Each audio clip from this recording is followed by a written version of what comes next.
Tonight, we're diving into a mystery so wild, it sounds made up, but every bit of it is 100% real.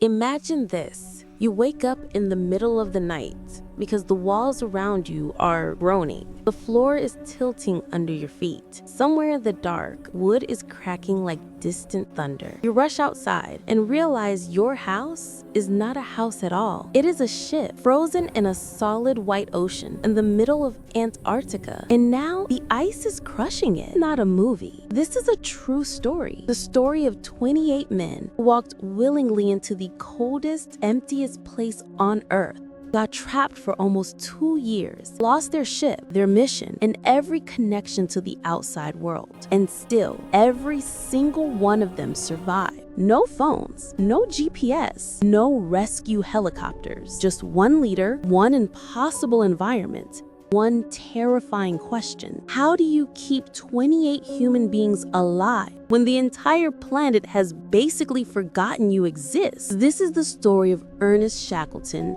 and the ship called Endurance. Stay with me to the end, and you will understand why this is called the greatest survival story in history. Our story begins in 1914. The world is sliding into World War I, but one man is staring at a different battlefield, a white, frozen battlefield at the very bottom of the planet, Antarctica. His name is Sir Ernest Shackleton, an explorer, a dreamer, and if we are honest, a little bit of a madman. His idea is simple to say and almost impossible to do. Not just to visit Antarctica, not just to plant a flag. Shackleton wants to do something no human has ever done. Walk across the entire continent of Antarctica, almost 3,000 kilometers of ice, mountains, and storms, on foot. He gathers a team of 27 men, sailors, scientists, carpenters, a photographer, and even a stowaway teenager who hides on the ship because he wants adventure at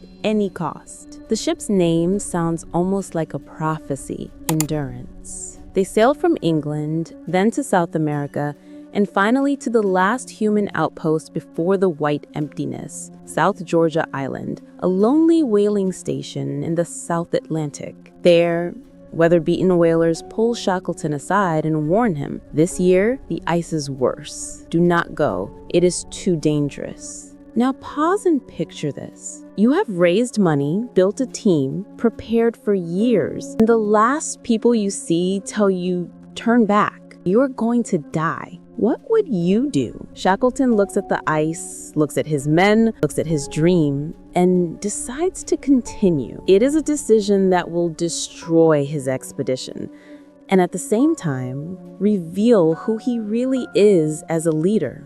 As Endurance pushes deeper into the Weddell Sea, something strange happens. The water begins to vanish. First, little chunks of ice float past the hull, then larger sheets. Then one day, there is no water at all. Just a solid, endless floor of white ice stretching to the horizon. The ship fights its way forward, forcing a path through thin ice, until, finally, the ice fights back and wins. January 1915. Endurance is locked, frozen in place. The men fire up the engines, full power. The ship shudders, but does not move. They climb onto the ice and start cutting a channel with saws, smashing and clearing a way forward. Still, nothing. It is as if the ocean itself has become a prison. The ship is now part of a giant, drifting iceberg. Weeks slide into months. The sun vanishes below the horizon. Antarctic winter arrives. Imagine it, 24 hours of darkness, -30, -40, -50 degrees Celsius, winds that feel like knives scraping your skin. And somewhere in that frozen blackness, a quiet, heavy thought spreads through the crew. We are not going to the South Pole. We are not even going to touch the continent. We are just stuck. The original dream, crossing Antarctica, is dead, but something more important is about to be born. Shackleton gathers his men in the dim light of the ship's lamps and tells them calmly, "We are not going to the South Pole. Our new goal is this. We will all get home." every one of us. In that moment, the mission changes from glory to survival. Now think about this situation. You are the leader. Your ship is trapped in ice. You do not know how long you will be there. You do not know if anyone will ever find you. How do you stop your people from slowly breaking on the inside? This is where Shackleton shows his real strength, not as an explorer on a map, but as a leader of human hearts. He starts with routine. He creates a daily schedule, cleaning, repairing equipment, caring for the dogs, keeping scientific records. No one is allowed to simply sit and stare at the endless ice all day. Then, morale. He insists on celebrations. They hold small parties, tell jokes, play football on the ice, put on silly little plays, and mark holidays as if they are at home. Then, equality. Shackleton eats the same food as everyone else. Same rations, same tent, same cold, same misery. No special privileges, even though he is the boss. And finally, information. He is honest about the danger, but never theatrical. He does not allow rumors or panic to spread through the camp. This is a powerful lesson. When everything outside is chaos, the leader's job is to create order inside, not with big dramatic speeches, but with small, consistent actions. But there is one enemy Shackleton cannot negotiate with, the ice itself. As the months pass, the frozen sea around Endurance begins to move and twist. Pressure builds. The ice pack tightens its grip on the ship and starts to squeeze her like a toy. You hear loud, sickening cracks, heavy timbers bending, metal joints screaming. Water seeps in, pumps roar to life, but the flow is stronger than the men. Shackleton understands what this means. The ship is dying. Finally, he gives the order no sailor ever wants to hear: abandon ship. In a frantic rush, they drag everything they can onto the ice: food, clothes and blankets, tents, navigation tools, and 3 small lifeboats. Not long after, they watch, helpless from the ice, as Endurance, their home, their shield, their symbol, is slowly crushed and swallowed by the frozen sea. Now, they are not just explorers, they are refugees, stranded on a moving, cracking platform of ice in the most hostile place on Earth. No ship, no radio, no rescue. No one on Earth knows exactly where they are. If you were there, what would you feel? Rage? Despair? The urge to give up? Shackleton does the opposite. He bans the word impossible. The new plan is brutally simple: survive on the ice and wait for a chance to escape. The men build a camp on the ice and give it a hopeful name: Ocean Camp. Picture your home now, not on land, but as a slab of ice floating on black water, slowly cracking and drifting through the dark. You cannot go back. You do not know where you are going, and you know that one day this ice will melt or break under your feet. Food runs low, rations shrink. Finally, they shoot and eat the sled dogs they trained and loved. The weather is merciless. Blizzards tear at the tents.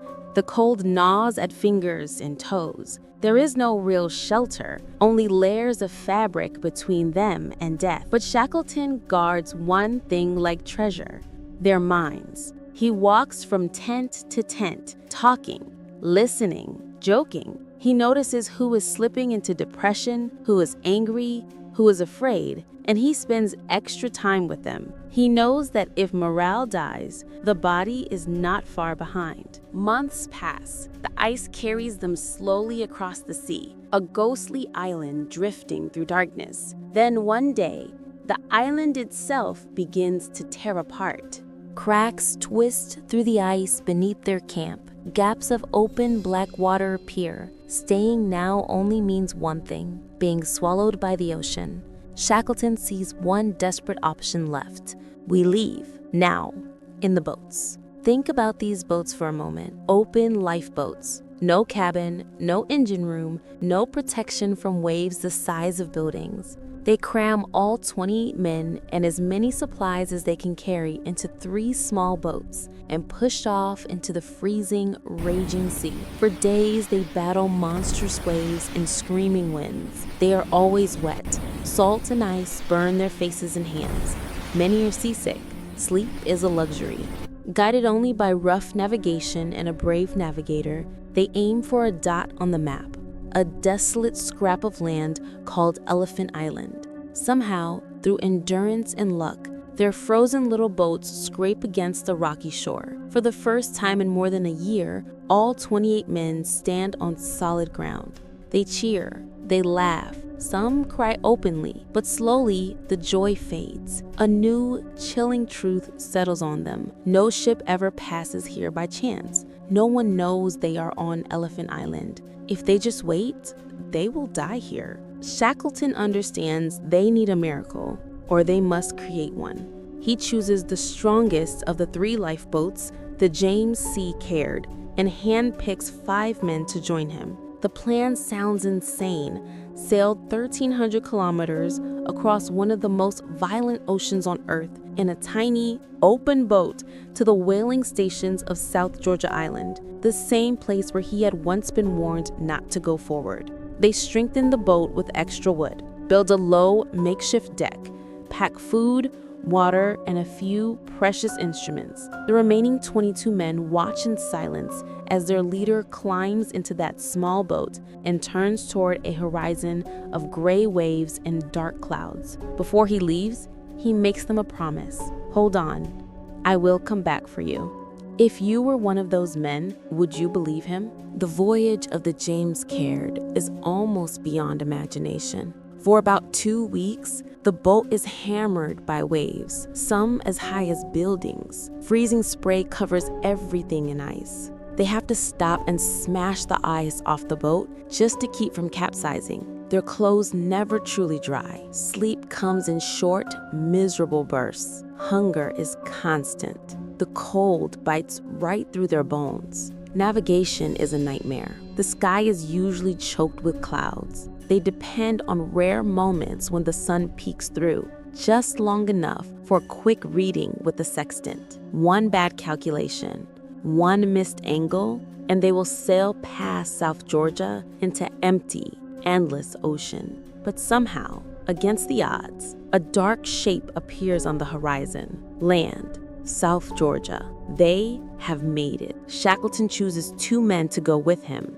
They travel light, almost no sleeping gear, no tents. They make a simple, brutal decision. If we stop to sleep, we will freeze to death. We will not stop. For around 36 hours, they climb. They hear something almost unbelievable. The faint sound of a whistle. Human voices. A small whaling station comes into view. Smoke rising from chimneys. Signs of life. When Shackleton walks in, the whalers do not recognize him at first. They had heard of his expedition. They assumed he and his men were long dead. But here he is, frozen, bearded, eyes burning with one last mission. We need a ship. My men are still stranded. We have to go back. A tiny shape appears on the water. A ship. They rub their eyes, afraid it is just a trick of the light, but the shape grows larger. And on the deck at the front stands a figure they all know. Shackleton has come back.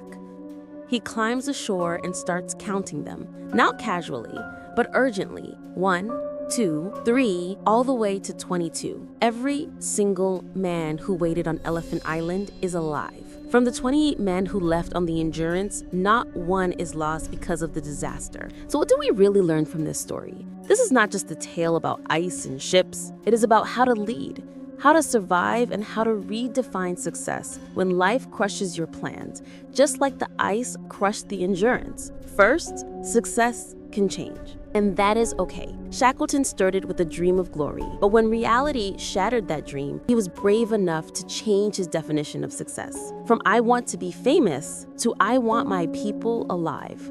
Sometimes the bravest thing you can say is, the old plan is dead. We need a new one. Second, flexibility beats stubbornness. Every time. When something went wrong, the ship trapped, the ship sinking, the ice breaking, Shackleton did not sit and cry over the old plan. He made a new one.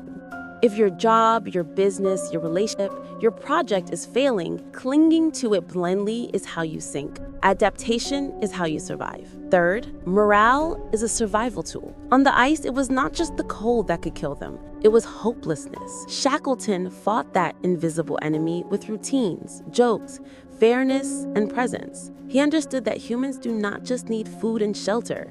They need meaning, hope, and connection. Fourth, real leaders go first into danger. Who sailed across the deadly ocean in a tiny boat? Shackleton. Who crossed the unmapped mountains? Shackleton. He did not send others. He went himself. Real leadership is not about shouting orders from a safe place. It's about standing in front when things are at their worst. Fifth, hope plus realism is power. Shackleton never lied. He did not pretend everything was fine, but he also never let fear take over. He held a balance.